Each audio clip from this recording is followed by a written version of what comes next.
tayo mag-secret file, ay ilike mo muna ang video na to at mag-subscribe na sa aming YouTube channel. Don't forget to click the notification bell para hindi ka nahuhuli sa latest episode ng DJ Rocky's Secret Files.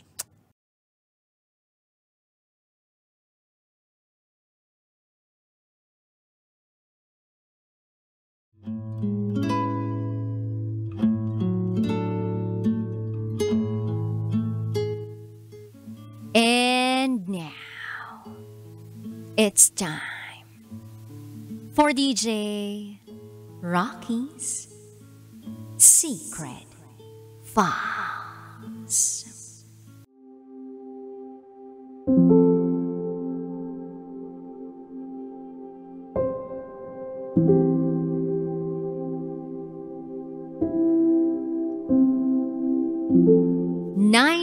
Years old ako nang maging bayarang babae ako.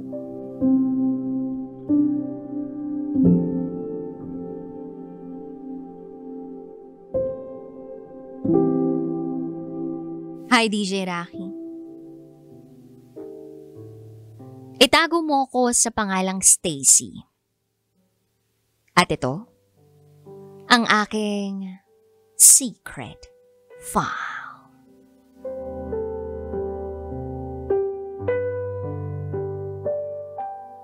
Up until now, hindi pa rin ako makapaniwala na naging isang bayarang babae ako. At mas lalong, hindi ako makapaniwala na sa pagkakalunod ko sa gawaing yun, ay makikilala ko ang taong babago ng buhay ko.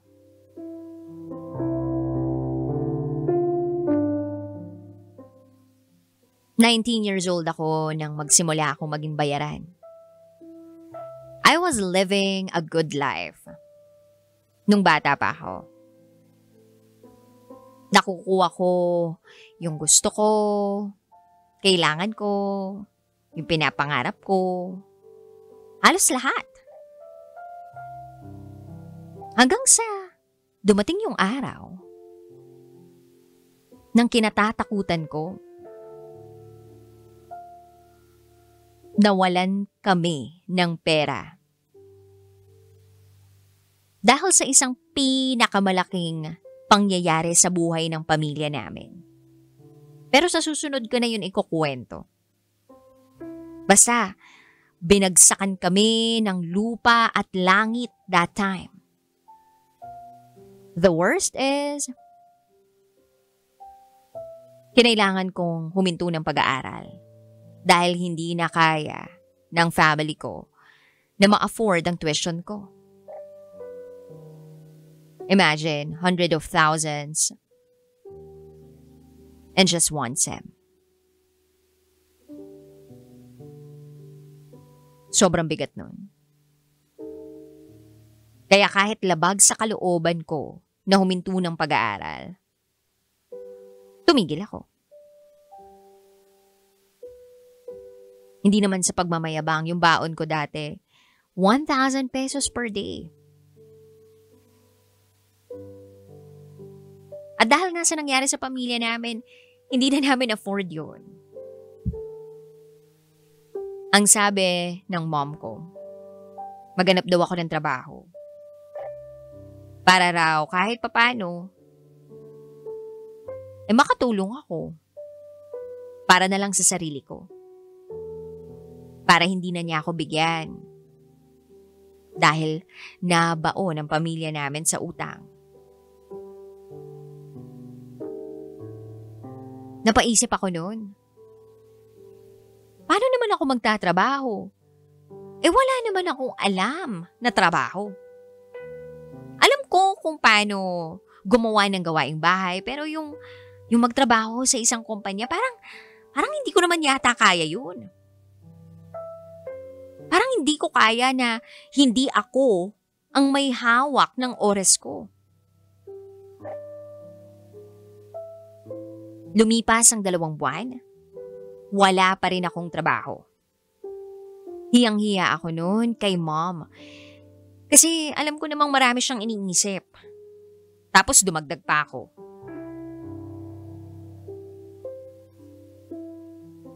And then, nag-confide ako sa friend ko. Nalaman niya yung problem ko. Etong friend na to, no judgment. That time, isa siyang walker. Ang suggestion niya sa akin, try ko daw. Try ko daw maging walker because easy money ang trabahong yun. Hello, ako? Siyempre, ayaw ko. Pero kahit ayaw ko, parang kailangan kong gawin. Napaisip ako. Subukan ko kaya. I had no choice but to do it. Hindi ko inaakala na magiging ganun ako. Dati nasasabi ko na malaking kasalanan yun sa Panginoon. Nakakadiri kaya.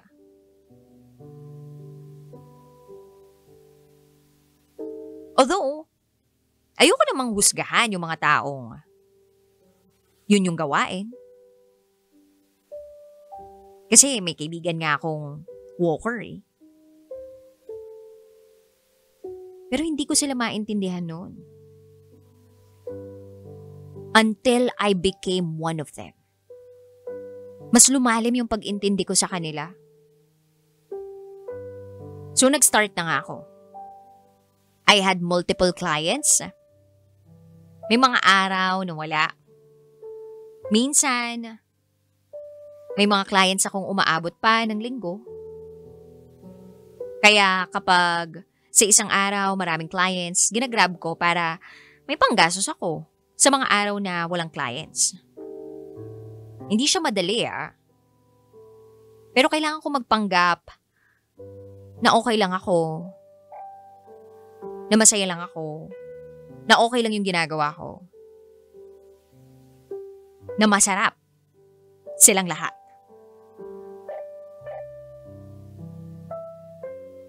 But to be honest, nawawalang gana na yung katawan ko. But again, I had no choice. At nakakabaliw kapag walang client dahil wala akong panggastos.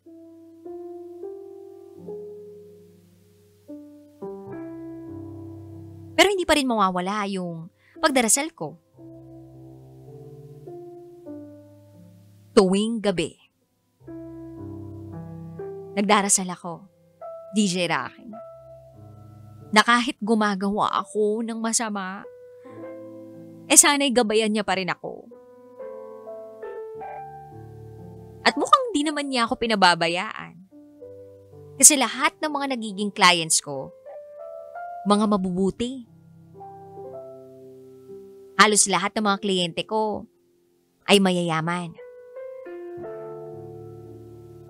Malaki ang bayad nila sa akin. Yung iba nga sa kanila, naging kaibigan ko pa. Then one day, may nakilala ako. Naitago natin sa pangalang Arnold. Kliyente ko siya.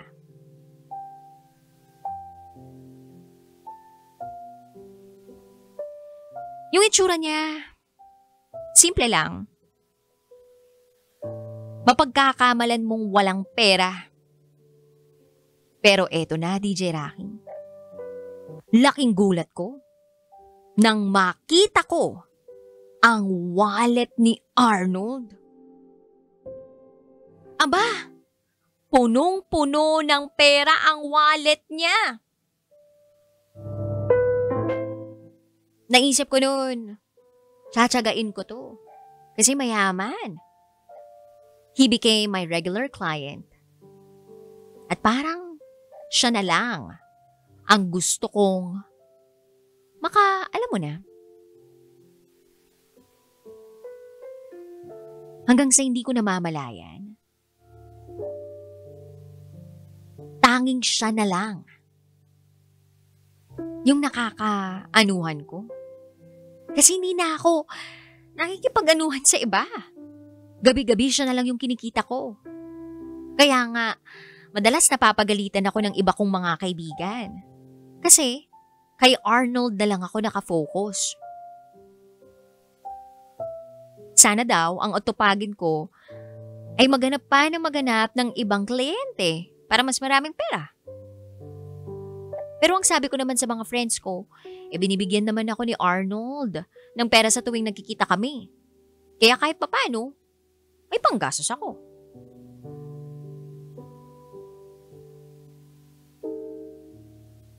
But yeah, DJ Rocky, hindi ko namalayan na napatigil ako ni Arnold sa pagiging walker.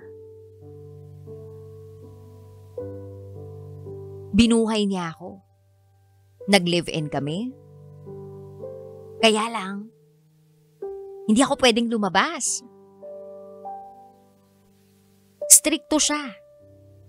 Kasi pakaramdam niya kapag lalabas ako, makikipag-anuhan ako sa ibang lalaki. Well, naiintindihan ko naman siya. Kaya nga hindi na ako nagpupumilit na lumabas ng bahay. Hindi naman kasi siya nagkukulang sa akin. Lahat ibinibigay niya. Lahat ipinadadama niya sa akin. Pinapaligaya niya ako. At napakataba ng kanyang puso. Although, DJ Rocky, marami pa ring mga nagchat-chat sa akin na old clients. Of course, ang alam nila, nag-walk pa rin ako. Kaya itong si Arnold, kapag nakikita niya yung mga message, nagagalit siya. Kita naman din niya na hindi ko naman nire-replyan yung mga yun eh. Kaya lang, isang araw,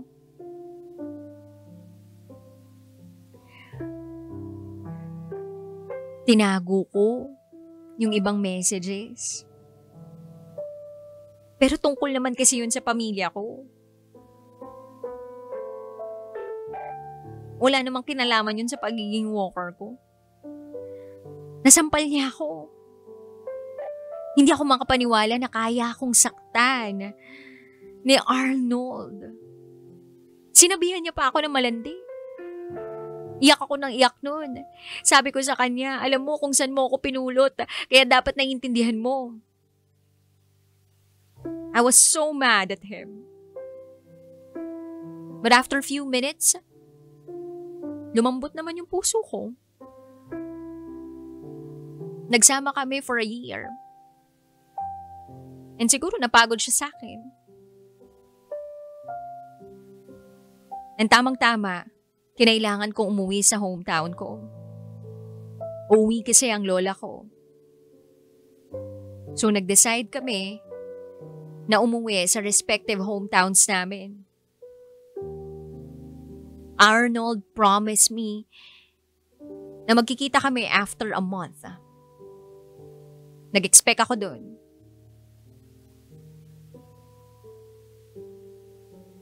Natuloy naman yun. Naging maayos naman. Masaya pa rin kaming nagsasama. Until one day, hinak ni Arnold ang ginagamit ko na account sa paghahanap ng mga kliyente. Nagalit siya sa hindi ko malamang dahilan. Hindi naman na-active yun. Problema ko talaga yung matinding selos niya and insecurity niya. Wala naman akong ginagawang masama. Hanggang sa hindi na kami nag-usap. Minsan naisip ko, Mawalan na lang kaya ako ng buhay para puntahan niya ako. Or maybe, maging daan ang pag-share ko ng secret file ko sa radyo. Baka sakali lang mapanood niya to o marinig niya to. Malaman niya na nandito pa rin ako. Hoping and longing for his love. At gusto ko lang sabihin sa'yo to, Arnold. I just want you to know that you deserve to be loved. Ikaw ang nagsilbing ilaw ko sa madilim kong buhay. Thank you for saving me from that kind of life. I will never forget you. I will cherish every single part of our memories. Minamahal pa rin kita kahit nasa malayo. At sana maramdaman mo yun araw-araw. At sa mga taong nakakapakinig nito, pray. Don't forget to pray. Ask for forgiveness. God will never abandon you. Kahit tayo'y makasalanan. At tayo'y makasalanan. Let's admit that. At huwag na huwag kang manghuhusga ng mga tao. Dahil hindi mo alam kung ano ang hugot nila o pinagdaraanan nila. Kaya sila nasa ganong sitwasyon.